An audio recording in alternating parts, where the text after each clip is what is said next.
En termes simples, le ministère, c'est un service qui est rendu au bénéfice de la communauté, en vue de quoi? Eh bien de la construire, de l'édifier, qu'elle devienne ce à quoi elle est appelée à être, à savoir en un lieu le peuple de Dieu, ou si on prend une autre image, le corps du Christ, le corps ecclésial du Christ, ou encore avec une autre image, le temple habité par l'Esprit Saint. Donc un ministère sert à édifier l'Église, mais tout autant, cette édification, elle s'opère par l'annonce de la parole, la célébration des merveilles de la foi et l'accompagnement des croyants. Donc on peut dire, d'une manière générale, le ministère, c'est un service pour l'Église. Il y a un certain nombre de ministères qui sont assumés par des personnes qui en font leur profession, au sens noble du terme, qui en font leur métier.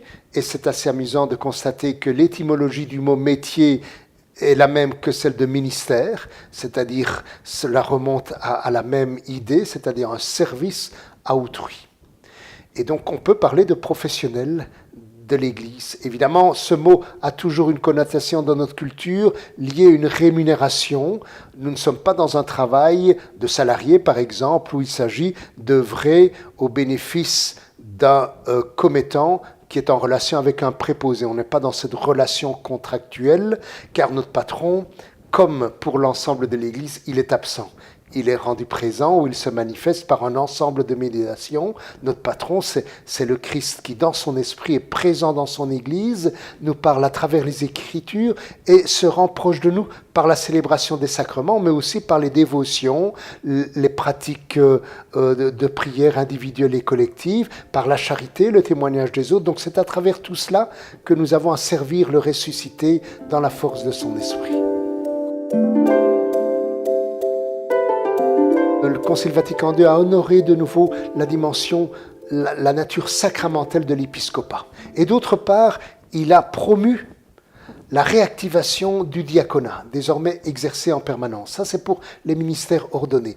Par ailleurs, le Concile Vatican II, outre le fait qu'il valorise la vocation et la mission de tous les baptisés, par l'apostolat en particulier des laïcs, mais de tous les fidèles du Christ, invite aussi à honorer parmi les baptisés, quels qu'ils soient, les charismes, les talents, les dons des uns et des autres. Et c'est sur cette base-là que des fidèles laïcs peuvent être appelés par l'Église pour exercer un ministère.